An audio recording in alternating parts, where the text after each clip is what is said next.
Olá pessoal, tudo bem? Iniciando então a aula 5, tá? Primeiro com a correção das atividades da aula 1 e 2, que posteriormente a gente vai fazer uma prova sobre o capítulo 1, né? A apostila número 1 ali de vocês desse bimestre, tá? Então, a questão dos slides que eu pedi para vocês, a primeira era essa sobre mudança de estado físico. Então, tinham 4 afirmações.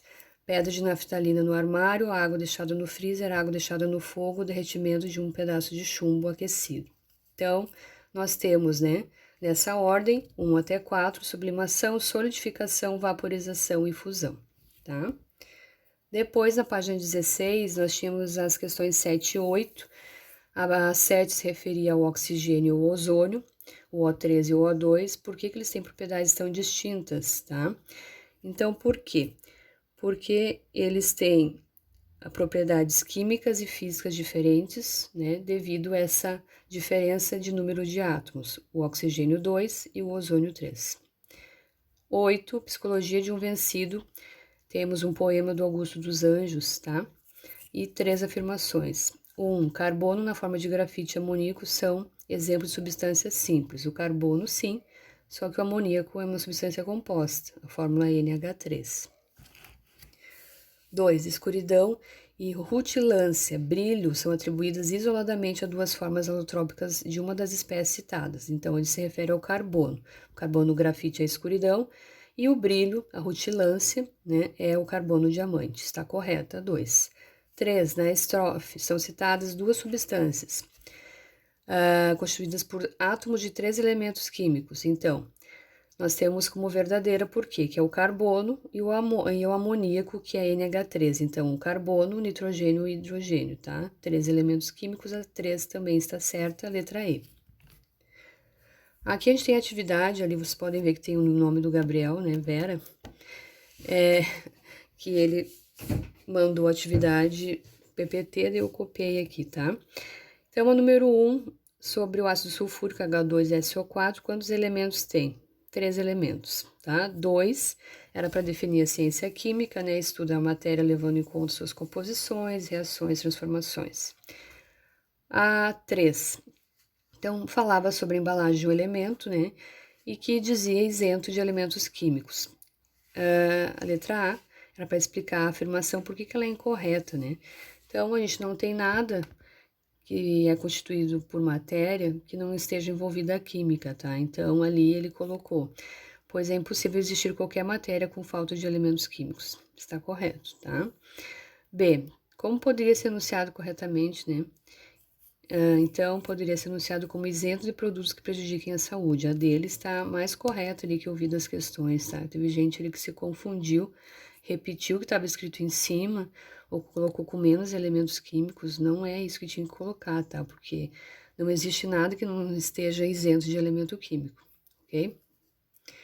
4. Colocar o nome e o símbolo. Então, ferro, ferro, Fe, o galho, gallium, né? Tudo latim, Ga. E aqui do Einstênio, tá? Tá errado aqui o dele. Só um aluno acertou aqui, tá? O ES, no caso, é o símbolo, ok? Mas o nome é uma homenagem ao cientista Albert Einstein, tá? Não tem nada a ver com latim aqui, certo? Então, a 4 era isso que tinha que fazer. 5. Como era utilizada a destilação na alquimia? Então, era utilizada basicamente para eliminar impurezas dos materiais, tá? Então, aqui a gente confundiu também a destilação como um método de separação de misturas. E nós, né, temos um pouquinho mais para frente ali que é utilizado para vários fins hoje em dia, tá? Mas não era essa destilação que eu me refiro aqui, era na alquimia, tá? Ciclo da água, então, eu pedia para vocês colocarem todas as etapas, né? Começava, então, com evaporação, condensação, transpiração das plantas, vapor da água, tá?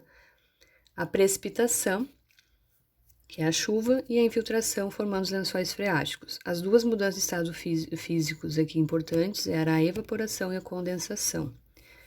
E por que é necessário que esse ciclo ocorra na natureza, né? A gente precisa do ciclo circule sempre pelo ambiente, né, vivo ou não, porque nós dependemos da água, né, para tudo. Então, vamos dar um exemplo aqui no estado. O estado está em estiagem, né, principalmente nós aqui no litoral. Então, se não chove, a escassez de água, né, nós temos que racionar a água e também em relação à produção de alimentos, tá? Também fica prejudicada aí.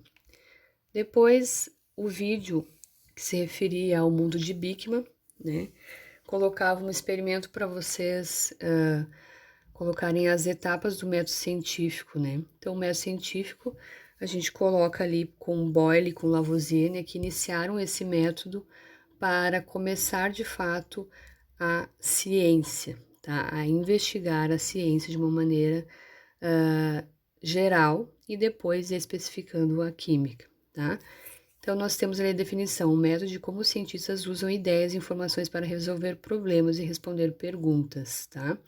E nós temos, é só vocês verem também, lá na apostila de vocês, na página 9, que nós temos ali, então, parte da observação, da questão, da hipótese, experimento, análise e conclusão, tá? E ali eles tinham o primeiro passo, água salgada, conduz eletricidade, era a pergunta inicial ali, tá? E a questão também, né? Propor uma hipótese, tá? A água salgada vai conduzir a eletricidade, tá? E depois a 3 ali com um experimento e análise também. E, na verdade, o último nós temos como a conclusão, né? Se vai dar certo ou não. A partir daí, nós temos uma conclusão que se refere a esta experiência química. No caso deles ali, eles concluíram que a água salgada vai, de fato, conduzir a eletricidade, tá? Então, eles observaram, eles questionaram, eles tiraram uma hipótese a partir disso, fizeram um experimento, analisaram esse experimento e concluíram, tá? Se essa conclusão não corresponde à pergunta, vamos iniciar um outro método com outras perguntas e aí vamos ver se vai ser respondido novamente, tá? Agora, pessoal, a gente inicia